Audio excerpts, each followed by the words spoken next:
एक समय था जब ये मान लिया जाता था कि किसान का बच्चा सिर्फ खेतों में ही काम करेगा, लेकिन अब ऐसा नहीं है। अब किसान का बच्चा कृषि क्षेत्र में शिक्षा भी हासिल करेगा और उस ज्ञान को अपने खेतों में व्यावहारिक रूप से इस्तेमाल भी करेगा। जी हाँ, दरअसल कृषि शिक्षा में रोजगार की काफ़ी अच्छी संभावनाएं हैं, लेकिन अक्सर जानकारी के अभाव और सही मार्गदर्शन न मिलने के कारण हम समय रहते सही चीज़ का चयन नहीं कर पाते। आज कृषि शिक्षा व्यावसायिक शिक्षा के रूप में मान्य है।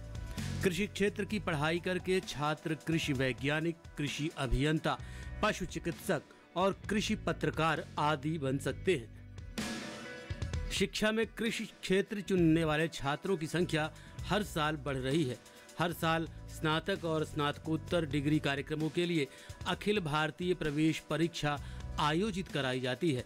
कृषि शिक्षा में युवाओं की रुचि बनाए रखने और उन्हें इस ओर आकर्षित करने के लिए भारतीय कृषि अनुसंधान परिषद यानी ICAR स्नातक यानी यूजी और स्नातकोत्तर यानी पीजी दोनों स्तरों पर विभिन्न कार्यक्रमों के तहत वजीफा और फेलोशिप की भी मदद करता है। लेकिन समय के साथ साथ जैसे खेती और उसके तरीके बदल रहे हैं, खेती में आधुनिकता आ रही है, उसी तरह कृषि शिक्षा और उसके पाठ्यक्रम में बदलाव करके उसे और भी ज़्यादा बेहतर बनाने की ज़रूरत महसूस हुई। इसी क्रम में देश में नई शिक्षा नीति के तहत कृषि शिक्षा को बेहतर बनाया जा रहा है। कृषि शिक्षा को मिडिल स्कूल स्तर पर ले जाने की ज़रूरत महसूस हुई और इसके चलते राष्ट्रीय शिक्षा नीति यानी NEP 2020 में कुछ ज़रूरी सुधार किए गए।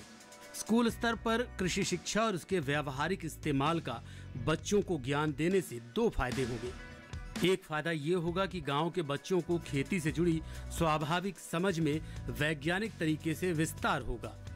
दूसरा ये कि वो खेती और इससे जुड़ी तकनीक, व्यापार, कारोबार के बारे में अपने परिवार को ज़्यादा जानकारी दे पाएंगे।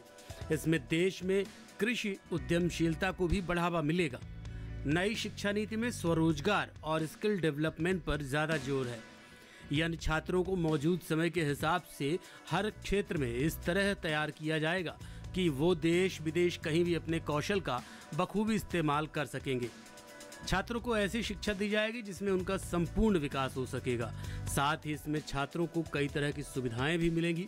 जैसे अगर किसी कारण से कोई छात्र पढ़ाई को बीच में छोड़ देता है, लेकिन कुछ समय बाद वो छोड़ी गई पढ़ाई को पूरा करना चाहता है, तो वापस से कोर्स को पूरा कर सकता है। साथ ही छात्रों को ऑफलाइन के साथ साथ ऑनलाइन मोड में पढ़ाई करने की सुविधा भी मिलेगी। नई कृषि शिक्षा नीति में डिजिटल तकनीक, मशीन लर्निंग और आर्टिफिशियल इंटेलिजेंस को खास महत्व दिया गया है। दरअसल कृषि क्षेत्र अर्थव्यवस्था की दृष्टि से भी काफी खास है, क्योंकि देश की आबादी का एक बड़ा हिस्सा कृषि क्षेत्र में रोजगार पाता है। ऐसे में युवा ज्यादा से ज्यादा कृषि शिक्षा लें और इस क्षेत्र की ओर आकर्षित हो। इसके लिए कृषि शिक्षा क्षेत्र में कुछ महत्वपूर्ण बिंदुओं को जोड़ना जरूरी हो चला है। इसी का नतीजा है कि नई कृषि शिक्षा नीति पर जोर दिया गया। हमारे कृषि प्रधान देश के लिए और आत्मनिर्भर भारत के निर्माण की दिशा में राष्ट्रीय शिक्षा नीति के तहत कृषि शिक्षा को बेहतर बनाना एक आवश्यक कदम है।